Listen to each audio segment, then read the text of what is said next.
Yo, what's going on, guys? Crispy Flakes here. Welcome to Extra Crispy. So a few days ago, I did a video about Nick the Bulls fan reacting to that, and a lot of you guys want me to react to this video by Phantoms, how LostNUnbound got kicked from the 2K community, because every now and then I still get questions from people saying, yo, Crispy, why did you and LostNUnbound have beef and all that stuff like that? And, I mean, essentially, he had beef with a lot of the people in the 2K community. It's definitely not just me, so I thought, you know, this would be a good opportunity because I really like Phantom's channel right here. He just started making videos, like, recapping people in the 2K community and kind of their come up or people that fell off and stuff like that, man. So link to his channel description below.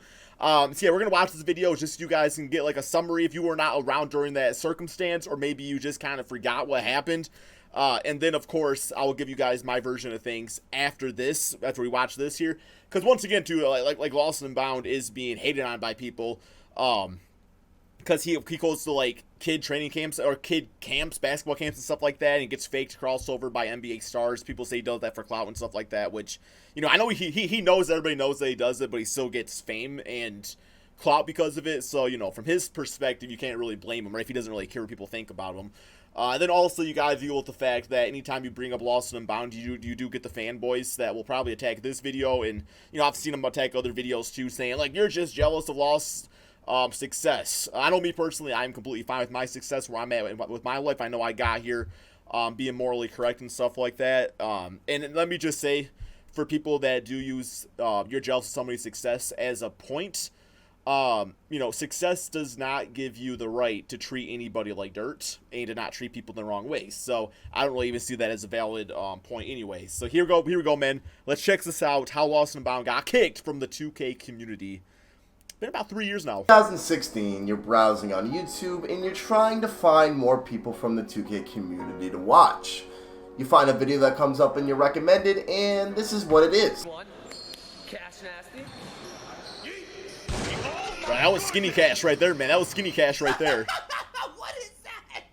What is that? Now, this video isn't going to be about LNU and about how his channel is dying, about how his channel's on the downfall, because that's simply just not true. Does great. He still uploads, he's sitting at over 1 million subscribers, and he still gets relatively good views on his videos. This is instead going to be a video on why LostNUnbound is no longer in the 2K community, and why he no longer collaborates with people who associate themselves with the 2K community. Now, the answer is simple. If you guys remember this story, back in 2016, LNU was involved in the infamous sweatshop. I'm going to go ahead and explain to you guys exactly what this was about and exactly why LNU was kicked from the 2K community. Stick around because this story is very, very interesting. So let's start from the beginning and get some history. LostNUnbound has been around the community for a very long time. His first videos date all the way back to 2K13. Now, at the time, LostNUnbound didn't upload a lot of direct 2K gameplay videos. He did upload videos with well-known people from the community. LostNUnbound started to gain some traction due to his collaborations with big names like Cash Nasty Gaming, Jester the Laser, LSK, and more. Yeah, he was like a true hype pretty much, like that whole group. Popular because it was a nice change from just gameplay videos. It really helped him grow his channel. With his newfound success, you think everything would continue going extremely well. Well, you thought wrong. This situation is referred to as the LostNUnbound sweatshop. This was one of, if not the biggest stories in the 2K community at the time of 2016. And if you weren't around for it, oh man, was it entertaining. Basically, every single person with some sort of reputation in the community was speaking on it. Like, I mean, literally everyone. The LNU sweatshop consisted of underpaying and overworking people who edited, idea provided, and made thumbnails for LostNUnbound. Basically, it was just him taking advantage of people due to his clout. LostNUnbound was extremely heartless and disrespectful to almost all the people who worked with him. Now, this situation kind of blew up in the span of a day as more and more people came out speaking on the fact that LostNUnbound had taken advantage of them, overworked them, and just treated them very bad. There were multiple people who came out about the LostNUnbound sweatshop, but there was one person who got a lot of attention for sharing his story, and that was Prince Prodigy. Most of you guys know LostNUnbound as one of the nicest people in the 2K community. It turns out that Lost is a hypocrite and liar. Oh man, that's a little too harsh, right? There's one incident that I remember Clear as day. My grandma had an accident and actually ended up breaking her hip. Now my mom asked me to take my grandma over there, and for me that was obviously no problem. And I asked him for the day off in order for me to go ahead and do this, and his response to me was, "Does your grandma pay your bills?" This right here, guys, this is crazy for me. I'm doing these and he's telling me, savage as hell, man. This is trash, this is not how I wanted it. Cool off. If you wanted it a different way, get a professional. We would be in a Skype call. Let me just say real quick here too, guys, that Prince has edited for me in the past. It was like a 2-week span where I was just trying to try something new with my channel, and I thought he was a great dude to work with. Like, he was respectful of me, I was respectful of him. You know, there was days where he needed to take off for whatever reason, and I was like, yeah, that's completely fine and stuff like that.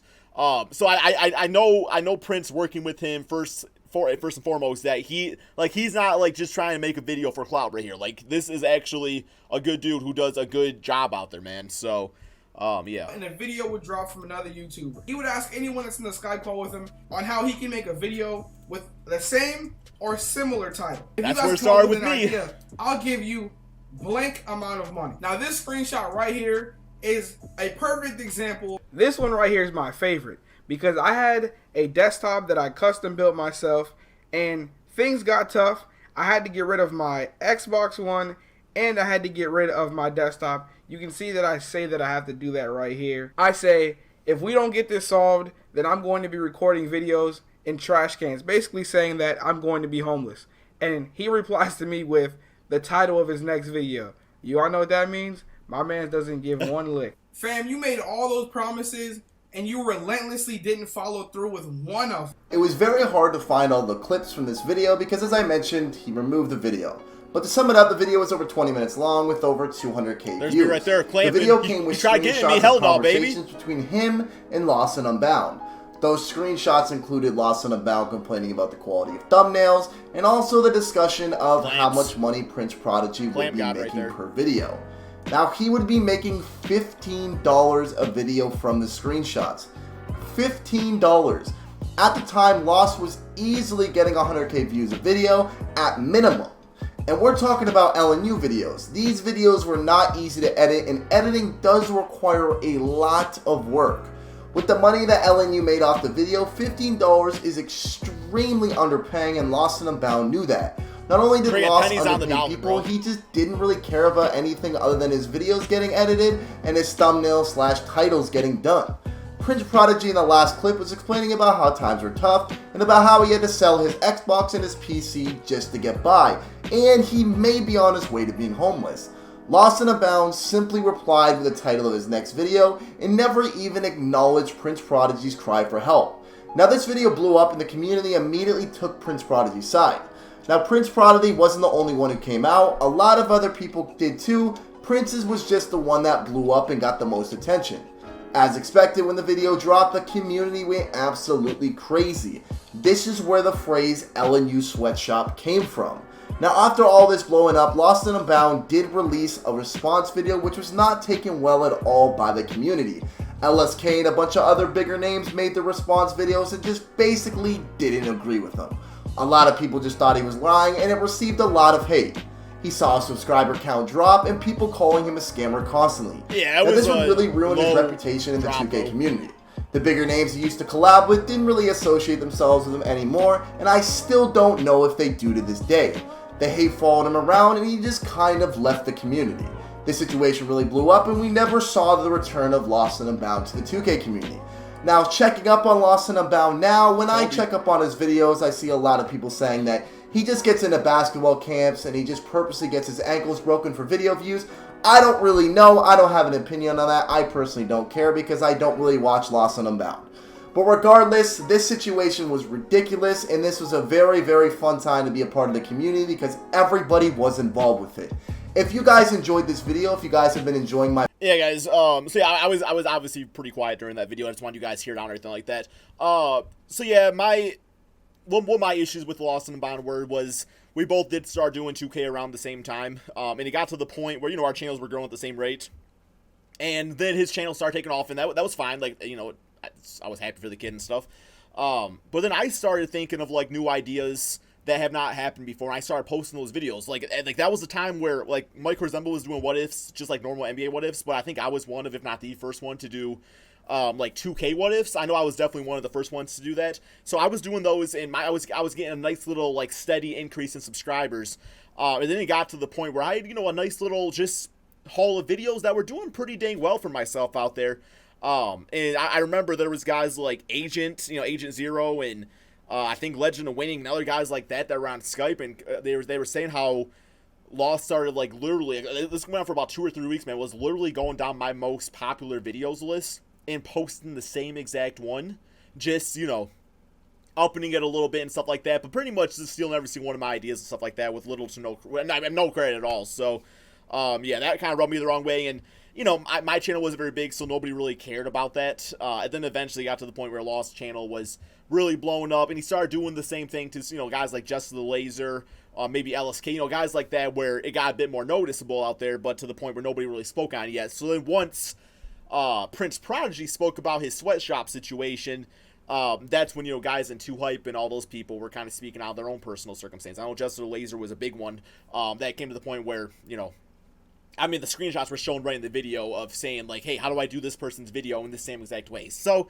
yeah, that was basically my stint of the beef. I mean, did LNU really hurt me as far as my channel growing? No, not really. I don't think I would have. I don't think by him doing those videos in hindsight really hurt my channel all that much. It was more so just annoying where it's like, you're doing this thing and you want some sort of credit out there, but yes, there's people out there that just kind of do what they want to do to get to the top, and unfortunately, for some people that works. I mean, LostNUnbound still pulls in hundreds of thousands of views, well over 1 million subscribers. So to really talk about it, I mean, I'm not really gonna talk about it anymore, guys. I just, I still get the comments of people asking me about the beef and stuff like that. So, been about 3 years later, my channel's doing fine. I'm over it. It's whatever, and I still know that a lot of people don't associate with him. I don't really think he cares. So, not really any more points in really bringing it up. But yeah, hope you guys all enjoyed. Be sure to drop that like, subscribe if you're in my channel, and peace out, my friends.